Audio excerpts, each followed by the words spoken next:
5가 천국은 어떤 모습일까? 구스타프 말러의 제4교향곡은 어린아이의 관점에서 천국을 묘사한 시를 근거로 한다. 교향곡은 마치 천상의 곡조처럼 들린다. 교향곡의 네 번째 대목에 이르면 소프라노 가수가 독일어로 천국의 삶이라는 시를 노래한다. 독일어를 모르는 청중은 대개 고유한 선율에 깊은 감동을 느끼곤 한다. 그러나 그 시는 천국을 매우 특이하게 묘사하고 있다. 먼저 천국의 거주자들이 탐욕스러운 육식동물로 묘사된다. 시는 아무것도 모르는 어린 양들을 죽여서 천국의 거주자들을 배불리는 도살자로 헤롯을 부각시킨다. 아울러 소떼가 너무 많아서 사도 누가가 조금도 주저함 없이 그것들을 도살한다고 말한다. 또한 천국의 거주자들이 껑충껑충 뛰고 노래를 부르면서 끝없이 공급되는 음식을 개걸스럽게 먹어치운다고 말한다. 베드로가 물고기를 잡고 마르다가 그것을 요리한다. 어린아이의 관점으로 바라본 이 천국은 속적인 욕망을 충족시키는 데 급급한 또 하나의 어리석은 자들의 낙원을 표현한다. 이렇듯 불신자들의 눈으로 바라본 천국의 모습은 어떠한 면에서 매우 흥미롭다. 어떤 사람들은 천국을 속적인 욕망을 만족시키는 곳으로 보기도 하고 또 다른 사람들은 천국의 삶이 매우 단조로울 것이라며 냉소적인 태도를 취하기도 한다. 천국을 구름 위에 앉아 하프를 연주하는 사람들의 모습으로 표현한 고전적 풍자도 있다. 실제로 그런 모습을 천국으로 생각하는 사람들이 꽤 있을 것이다. 천국을 아무 할 일이 없는 지루하고 단조로운 장소로 생각하는 사람들이 생각보다 너무 많다. 골프를 치는 사람들 중에는 천국에서는 모두가 홀 인원을 기록할 텐데 무슨 재미로 골프를 치겠냐며 비아냥거리는 사람들도 있다. 일전에 나는 한 회의주의자로부터 고리타분한 신자들과 천국에 가느니 난 차라리 내 친구들과 지옥에 가겠소라고 하는 말을 들었다. 그런 경박한 태도를 취하는 이유는 아마 지옥의 공포가 얼마나 두려운 것인지 제대로 알지 못하기 때문일 것이다. 또한 그런 말은 천국의 축복된 삶을 극도로 왜곡하는 것이다.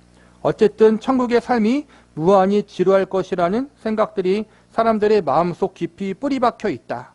그 원인은 바로 인간의 부패한 생각 때문이다.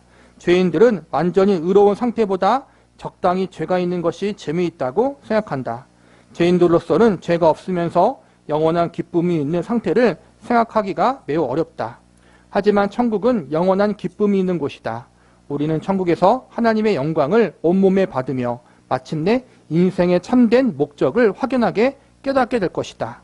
시편 저자는 주의 앞에는 충만한 기쁨이 있고 주의 오른쪽에는 영원한 즐거움이 있나이다라고 말했다. 우리의 유한한 생각으로는 천국의 삶을 온전히 이해하기 매우 어렵다. 하지만 성경은 천국을 기쁨이 충만하고 영광이 다하지 않으며 축복이 끝이 없고 즐거움이 넘치며 무한한 실학을 누릴 수 있는 곳이라고 말한다. 천국에는 지루하거나 단조로운 삶이 결코 존재하지 않는다. 그곳에서는 완벽한 삶이 이루어진다. 모든 성도가 서로 교제를 나누고 슬픔과 걱정과 눈물과 두려움과 고통이 전혀 없는 삶이 이루어질 것이다. 요한계시록 21장 4절과 5절은 모든 눈물을 그 눈에서 닦아주시니 다시는 사망이 없고 애통하는 것이나 곡하는 것이나 아픈 것이 다시 있지 아니하리니 처음 것들이 다 지나갔음이러라. 보좌에 앉으신 이가 이르시되 보라 내가 만물을 새롭게 하노라고 말씀한다. 천국에서 머피의 법칙은 더 이상 존재하지 않는다. 그곳에서는 아무것도 잘못될 일이 없다. 세상에서 아무리 큰 영적 축복을 누린다 해도 천국의 삶에 비하면 그것은 맛보기에 지나지 않는다. 우리는 이따금 영적으로 큰 성취를 이루었거나 말로 닿을 수 없는 영적 축복을 받게 되었을 때 기쁨에 겨워 어쩔 줄 몰라 한다. 하지만 천국에서는 그러한 삶이 언제까지나 계속될 것이다. 물론 현재에도 천국의 삶을 살지만 장차 다가올 영광스러운 삶과는 비교할 조차 없다. 그리스도는 그분을 아는 모든 신자가 자기와 더불어 영원한 사귐을 갖게 되기를 기도하셨다. 우리는 그분의 기도를 기억하며 감사하는 마음으로 그 날을 고대해야 한다. 전도서 저자는 죽는 날이 출생하는 날보다 나으며라고 말했는데 그의 말은 인생의 덧없음과 무의미를 탄식하는 데 그치지 않는다. 오히려 그 말에는 죽음이 영원한 영광을 누리는 삶에 동참할 수 있는 관문이라는 의미가 함축되어 있다. 세상에서의 삶은 짧고 걱정이 가득 하지만 천국의 삶이 우리를 기다린다는 확신은 우리를 영광스러운 소망으로 충만하게 한다. 바울은 이는 내게 사는 것이 그리스도니 죽는 것도 유익함이라고 말했다. 그는 천국을 바라보았기에 죽음을 앞둔 순간에도 기뻐할 수 있었다. 오늘 본문은 천국이 어떠한 모습일까에 대해서 설명하면서 성경에서 말하는 천국은 이러한 모습이라는 것을 오가에서 얘기할 것이고, 우리 인간들이 왜곡되게 알고 있는 천국의 잘못된 모습, 성경을 잘못 이해한 잘못된 천국의 모습에 대해서 이제 설명할 거예요. 오가에서는 믿지 않는 사람들이 천국을 바라볼 때 오해하는 것 중 하나는 지루한 곳이다, 재미가 없는 곳이다, 그렇게 여기는 거란 말이에요. 그래서 어떤 불신자는 지루하고 재미없는 천국에 가느니 나는 지옥에 가겠다, 차라리 그렇게 말하는 사람도 있다라는 거예요. 천국에서 우리가 하는 일 중 하나가 하나님을 예배하는 일인데 그것만 하는 건 너무 지루하지 않을까라고 생각할 때도 있잖아요. 우리 인간은 죄인이기 때문에 천국이 얼마나 기쁘고 즐거운지 다 알 수 없어요. 예배의 기쁨과 즐거움도 다 알 수 없어요. 우리는 인간이기 때문에 하나님을 예배하는 예배의 시간이 때로는 지루할 때가 있고 나한테 은혜가 안 될 때도 있잖아요. 그런 걸 생각할 때 어떻게 항상 하나님만 예배하면 살지? 인간의 생각으로는 예배의 기쁨을 다 모른다라는 거예요. 또 예배만 있는 것이 아니라 거기서는 또 천국의 삶이 있겠죠. 우리가 다 이해할 수 없어요. 이해하는 거는 이 땅에서 내가 겪어본 거에 대해서 상대적으로 이럴 것이다라고 추측만 하는 것이지. 그런데 천국은 상상 이상이다. 우리가 생각하는 것 이상으로 너무나 좋은 곳이라는 거예요. 이 땅에서 겪어본 가장 큰 기쁨과 행복, 또 우리가 신앙생활을 하면서 가장 깊고 높고 놀라게 경험했던 영적인 체험, 그것이 영원히 지속되는 곳이 천국이라는 거예요. 그 이상이라는 거예요. 그렇게 좋은 곳이다.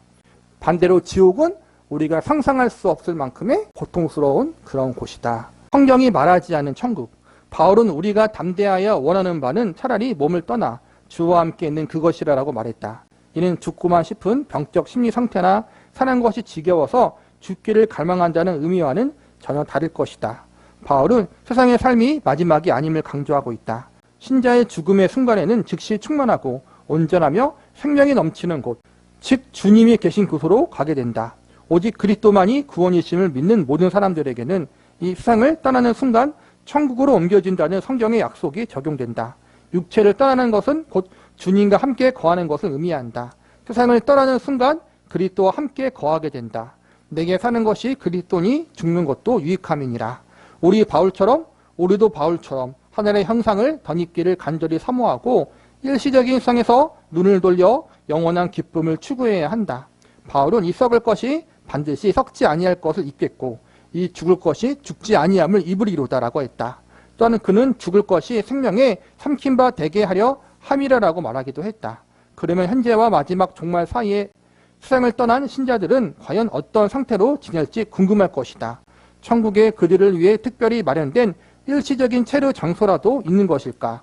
구약 시대의 신자들은 세상을 떠난 후 어디로 갔을까?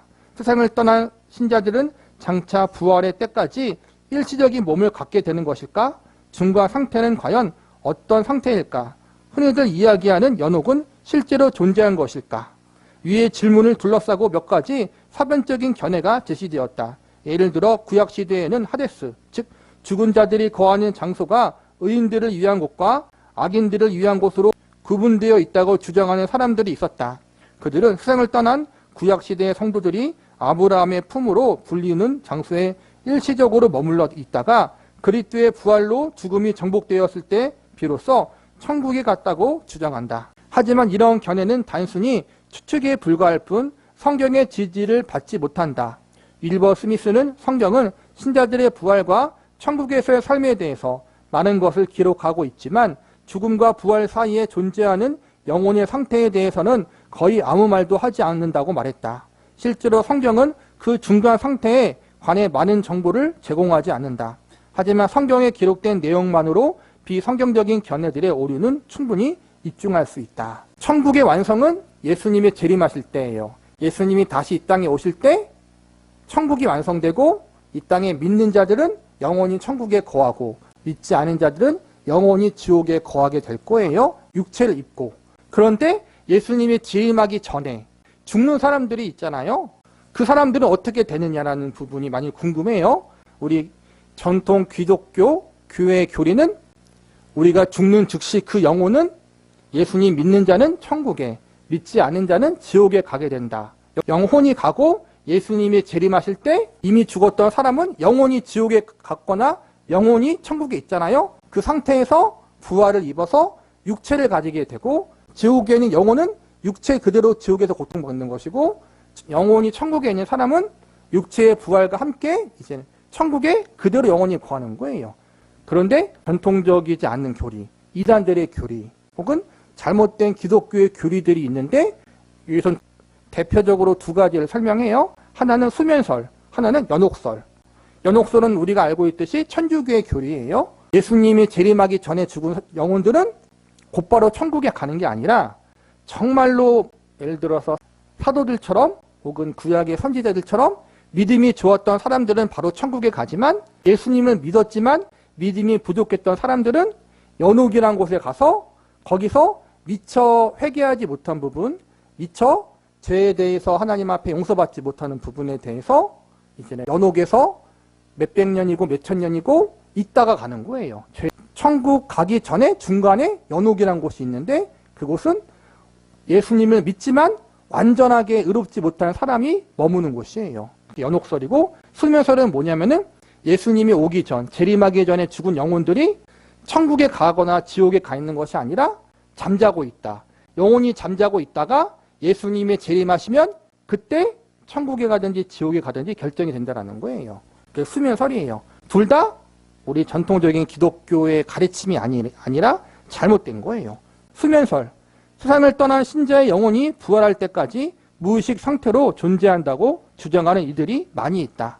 특히 초기 교회의 문헌들 중 일부에서 이런 견해가 발견된다. 오늘날에는 제7안식일 재림파가 이 이론을 지지하고 있다. 이들은 성경에서 잠이라는 단어가 종종 죽음과 동의어로 사용되었음을 지적한다. 예를 들어 예수님은 제자들에게 우리 친구 나사로가 잠들었도다. 그러나 내가 깨우러 가노라고 말씀하셨다. 바울도 그리스도 안에서 죽은 친자들이 예수 안에서 자는 자들이라고 묘사했다. 하지만 위의 성경 구절에서 사용된 잠은 영혼이 아닌 육체와 관계가 있다. 마태는 십자가 사건을 기록하면서 무덤들이 열리며 자던 성도들의 몸이 많이 일어나되라고 증언했다. 죽음으로 인해 잠을 자던 것이 영혼이 아닌 몸이라는 점이 분명히 나타난다. 우리가 사망하면 몸은 부활을 통해 완전하게 되고 이미 하늘에 있는 영혼과 결합하기까지 무의식, 무감각 상태로 남게 된다. 하지만 방금 이야기한 대로 영혼은 주님이 있는 곳으로 간다. 이는 위에서 인용한 구절을 통해 알 수 있듯이 사도 바울이 거듭 밝히는 진리다. 그는 육체를 떠나면 주님과 함께 거할 수 있다고 말했다. 세상을 떠난 자들이 영혼은 휴식에 들어간다. 하지만 이때 휴식은 모든 수고와 고통에서 벗어난다는 뜻이지 무의식 상태의 수면을 의미하지 않는다. 사도 요한은 지금 이후로 주 안에서 죽는 자들이 복이 있도다 하시매 성령이 이르시되 그러하다. 그들이 수고를 그치고 쉬리니 이는 그들의 행한 일이 따름이니라 하시더라고 말했다. 휴식이 무의식 상태의 수면을 뜻하지 않는다는 사실을 분명히 알 수 있다. 요한은 구원받은 성도들이 천국에서 하나님을 찬양하고 있다고 했다. 성도들의 죽음에 대한 성경의 기록은 한결같이 세상을 떠나는 즉시 의식 있는 상태로 주님이 있는 곳으로 나아간다는 증언이다. 웨스트민스터 신앙고백 32장 1절은 죽은 후에 인간의 몸은 흙으로 돌아가서 썩게 되지만 영혼은 불멸의 생명을 지닌 채 즉시 주인이신 하나님께로 돌아간다. 온전히 거룩해진 의인들의 영혼은 하늘로 영접되어 그곳에서 빛과 영광 안에서 하나님의 얼굴을 배우며 몸의 온전한 구속을 기다린다고 말한다. 영혼설, 예수님이 재림하기 전에 죽은 영혼들은 잠자고 있다가 예수님이 재림하실 때 다시 깨어나서 그때 이제는 최종 심판을 받아 천국과 지옥에 간다는 건데, 성경은 그렇게 가르치고 있지 않다라는 거예요. 대표적으로 사도 바울은 자기가 죽으면 즉시 주님 앞에 간다라고 고백을 했고, 다른 성경의 증언들을 보면은 죽는 즉시 하나님 앞에 간다라고 그렇게 묘사하는 부분들이 많이 있다라는 거예요. 그래서 전통 우리 기독교는 죽으면 즉시 하나님 앞에 간다라는 거예요. 그러므로 우리가 앞서가신 분들이 계시잖아요. 믿음의 선배들, 구약의 믿음의 사람들, 아브라함, 이삭, 야곱, 다윗, 그리고 선지자들, 신약의 사도들, 제자들, 그리고 우리의 가족들, 사랑하는 가족들, 그분들의 영혼은 예수님과 함께 천국에 계시다라는 거예요. 잠자는 것이 아니라. 육체는 지금 잠자고 있겠죠? 예수님이 부활하실 때 육체는 부활을 입으니까. 하지만 영혼은 의식 있는 그대로 예수님과 함께 천국에 있다는 거예요. 그게 성경의 가르침이라는 거예요. 볼게요. 연옥설. 로마 카톨릭 교회의 연옥 교리는 성경 어디에도 나타나 있지 않다. 그것은 믿음으로 의롭다함을 얻는 교리를 부인하는 카톨릭 교회 입장을 옹호하기 위해 고안된 것이다. 그렇게 말할 수 있는 이유는 다음과 같다. 성경은 천국에 가려면 완전한 의가 필요하다고 가르친다. 예수님은 내가 너희에게 이르노니 너희 의가 서기관과 바리새인보다 더 낫지 못하면 결코 천국에 들어가지 못하리라라고 말씀하셨다. 그런 다음 예수님은 그러므로 하늘에 계신 너희 아버지의 온전하심 같이 너희도 온전하라라고 덧붙이셨다. 말하자면 가장 완벽한 의의 기준을 제시한 것이다. 우리가 천국에 가려면 이래야 된다는 거예요. 바리새인과 서기관의 의보다 나아야 되고 하나님의 완전하심처럼 온전하심처럼 우리도 온전해져야 천국에 갈 수 있다는 거예요. 그럼 여러분 이럴 수 있어요, 여러분? 하나님의 온전하심 같이 저와 여러분이 온전해질 수 있어요? 우리의 노력으로 될 수 없다는 거예요. 그래서 누가 필요해요? 예수님이 필요한 거예요. 우리의 구원과 우리의 천국에 대한 부분은 내가 열심히 노력해서 하나님같이 온전해짐을 말미암아 천국 가는 게 아니라 내가 노력이 부족하고 능력이 부족해도 예수님 때문에 의로워진다는 걸 믿는 거예요, 여러분. 우리가 우리의 스스로 이렇게 되어질 수 없기 때문에 하나님이 원하시는 의의 기준에 이르지 못하기 때문에 예수님이 오신 것이고 그 예수님이 우리의 의가 되시고 우리의 구원이 되신 거예요. 그게 칭이고 그게 우리의 기독교의 교리예요. 그 예수님을 믿으면 의로워지고 그 예수님을 믿으면 내가 천국에 갈 수 있는 믿음이 주어지는 거란 말이에요. 그런데 천주교는 어떠냐 하면은 예수님으로 말미암아 그분의 의가 우리의 의가 되는 게 아니라 우리의 의는 우리의 의예요. 우리의 의로 천국에 가야 된다는 거예요. 그런데 우리의 의로 천국에 가기에는 부족하니까 그 의를 채워야 될 거 아니에요. 그렇죠? 그런데 채워야 하기 위해서는 믿음으로 선을 행해야 돼요. 그런데 이 땅에서 내가 믿음으로 선을 행하는 것보다 악을 행하는 게 많기 때문에 결과적으로 마이너스 통장이 되는 거예요. 마이너스. 그 마이너스를 채우기 위해서 연옥에서 채울 때까지 있는 게 연옥설이에요. 성경은 그렇게 얘기했지 않다라는 거예요. 부자 청년이 천국에 들어갈 수 있는 방법을 여쭈었을 때에도 예수님은 역시 절대적인 완전함을 기준으로 제시하셨다. 그분은 선한 이는 오직 한 분이시니라라고 말씀하셨다. 이는 예수님 자신이 완전하지 않으시다는 의미가 아니라 인간으로서는 절대로 완전함을 지니기가 불가능하다는 점을 일깨워주기 위한 것이다. 또한 예수님은 영생을 얻으려면 율법의 계명에 철저히 복종해야 한다고 말씀하셨다. 그분은 스스로의 힘으로 하나님의 인정을 받으려는 이들에게 언제나 완전하고 절대적인 수준의 의를 요구하셨다. 부자 청년은 자신의 죄를 이해하지도 인정하지도 않았다. 그는 단지 어렸을 때부터 율법을 지켜왔다고 대답할 뿐이었다.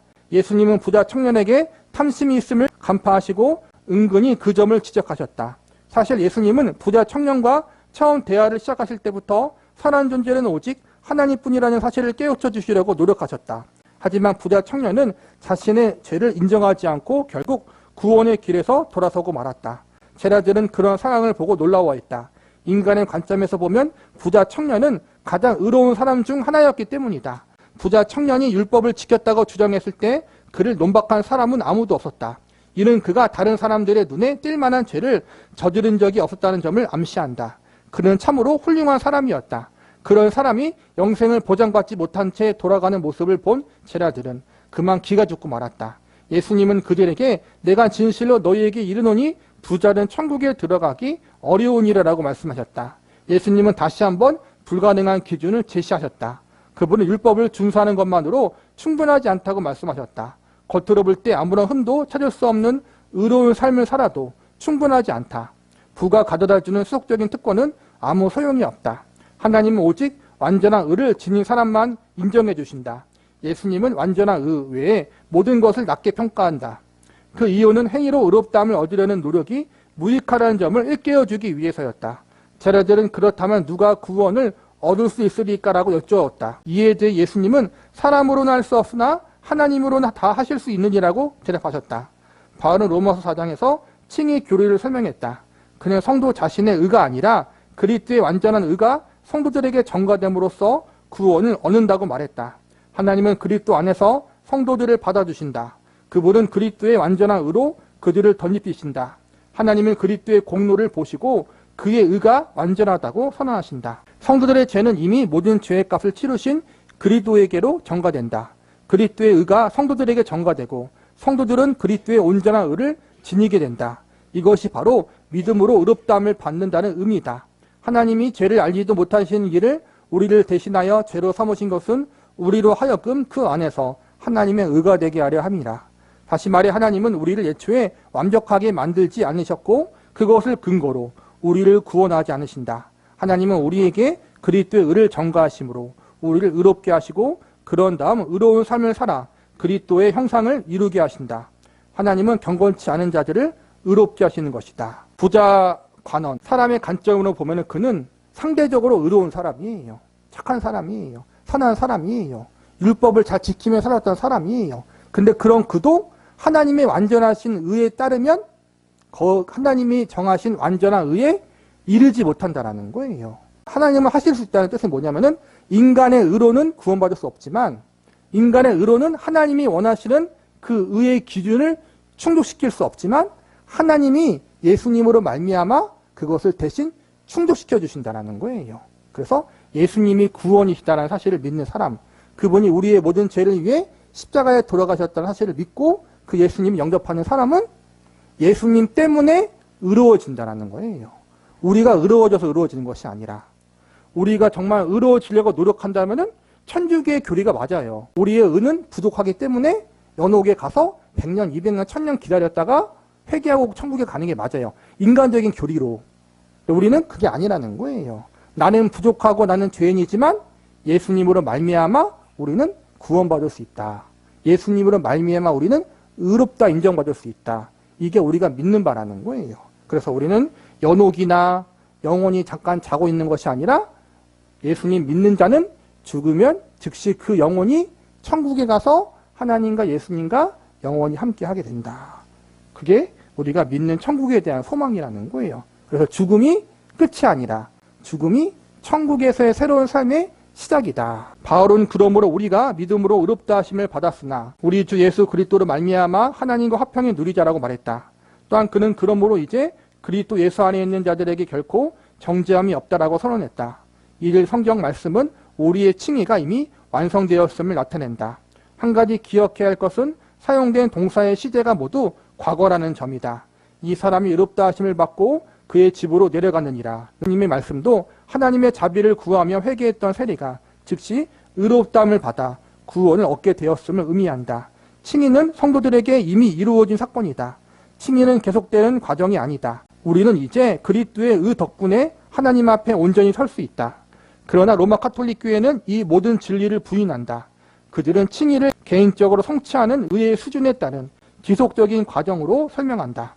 로마 카톨릭 교회 공식 교리에 따르면 우리에게 전가된 그리스도의 공로만으로 구원을 받을 수 없으며 성례와 선행을 통해 공덕을 쌓아야 한다고 말한다. 먼저 의가 우리 안에 주입되고 그런 다음 우리 자신의 노력으로 완전해진다는 것이 그들의 주장이다. 카톨릭 교회는 우리 안에 실질적인 의가 있어야만 하나님이 우리를 받아주시는 근거가 마련된다고 말한다. 이는 우리가 완전해질 때까지 칭의도 완성되지 않는다는 뜻이다. 먼저 완전하게 되고 그 다음에 칭의가 완성된다는 주장은 구원의 순서를 뒤바꾸는 결과를 낳는다. 칭의에 관한 가톨릭 교회의 입장은 명백한 딜레마를 안고 있다. 가장 훌륭한 삶을 사는 성도라고 해도 결코 완전할 수 없다. 이 세상에서 절대적으로 완전해질 수 있는 사람은 단 한 사람도 없다. 우리의 의가 천국에 갈 수 있는 필요한 조건이라면 죽음과 동시에 천국에 들어갈 수 있는 사람은 아무도 없다. 남아있는 불완전함을 먼저 해결해야 하기 때문이다.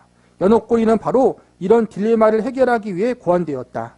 믿음으로 의롭다함을 받는다는 것을 부인하려면 이 세상의 불완전한 상태에서 천국의 완전한 상태로 이동할 수 있는 다른 방법을 고안해야 한다. 그래서 로마 카톨릭 교회는 대다수의 사람들이 죽은 후에 연옥에 가서 죄를 남김없이 씻고 천국에 들어가는데 필요한 공덕을 쌓는다는 교리를 만든 것이다.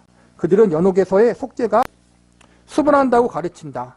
흥미롭게도 가톨릭 교회는 그리스도로부터 전가된 의만으로는 죄인들을 구원하기에 부족하다고 말하면서도 세상에 있는 죄인들로부터 연옥에 있는 자들에게 의가 전가된다는 모순된 주장을 펼친다. 그들은 죽은 자들을 위한 촛불을 켜고 기도를 하고 미사를 드린다. 그들의 성례를 통해 쌓은 공덕이 연옥에 있는 사람에게 전가되면 그곳에 있는 기간이 단축된다고 말한다.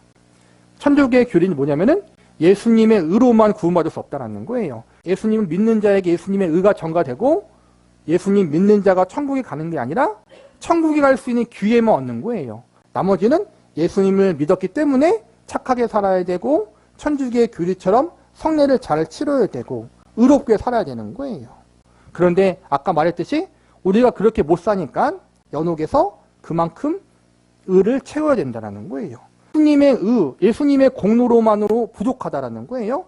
그런데 재밌는 건 뭐냐면은 예수님의 의로는 부족한데 이 땅에서 죽은 다음에 자기의 가족들이나 친척들의 친구들이 있잖아요. 그들이 죽은 영혼, 연옥에 있는 영혼을 위해서 기도해주고 헌금해주고 대신 어떠한 좋은 일을 해주면 연옥에 가 있는 그 영혼에게 전가되어서 연옥에 있는 기간이 짧아진다. 그러니까 대신 가족들이 대신 의를 쌓을 수 있는 거예요. 예수님의 의는 안 되는데 살아있는 가족들의 의는 된다. 이거 자체가 말도 안 된다는 교리예요. 우리 기독교, 우리 교회는 예수님의 의, 십자가의 공로면 충분하다는 거예요. 그걸 믿는 게 믿음이에요. 그런데 천주교뿐 아니라 오늘날 많은 개신교 교회도 자꾸 이걸 부인하는 교회들이 잠깐 많아져요. 칭의 교리, 이신칭의 교리가 그거예요. 예수님의 공로로만 우리가 구원받을 수 있다가 이신칭인데 그걸 부인하는 교회들이 너무나 많아져요. 믿음도 필요하고 우리의 공로도 필요하다고 주장하는 교회가 너무 많아졌다는 거예요. 그건 잘못된 교회라는 거예요. 구원은 오로지 예수님의 공로만 있으면 된다. 그리고 그 공로를 받았기 때문에 믿음으로 사는 거란 말이에요. 믿음으로 살았기 때문에 공로를 받고 구원받는 게 아니라 예수님의 공로로 구원받았기 때문에 내가 믿음으로 살려고 노력하는 것이고 그렇게 살려고 성령님이 우리를 도와주시는 거란 말이에요. 이 순서를 잊지 말자. 예수님의 재림의 때가 오면 좋지만 그 전에 우리가 먼저 죽으면 우리의 영혼은 천국에 가게 된다. 이 사실을 기억하면서 우리도 천국에 대한 소망을 품고 앞서간 우리의 가족들 역시도 믿음의 가족들 역시도 지금 천국에서 우리보다 더 행복하게 살고 있다는 사실을 기억하면서 마음은 사실은 떨어져 있으니까 슬프잖아요. 보고 싶고 그렇죠. 그립고. 그러나 우리가 그 죽은 사람들을 걱정할 필요는 없어요. 그분들은 천국에서 지금 영생 복락을 누리고 있기 때문에 우리도 이제 그날이 가까웠어요. 멀지 않았어요. 그렇잖아요. 예수님이 언제 오실지 모르겠지만 오기 전 우리가 죽는다면 천국에 가게 돼요. 카운트다운이에요. 사실은. 그때 되면은 사랑하는 가족들을 믿음의 가족들도 보게 될 것이고 우리의 가장 사랑하는 예수님도 이제는 얼굴과 얼굴을 맞대고 보게 될 것이고 그곳에서 영생 복락은 누리게 될 거란 말이에요. 그날을 우리가 믿음으로 소망하면서 이 땅에서 천국의 소망을 가진 자로서 합당하게 살아가자.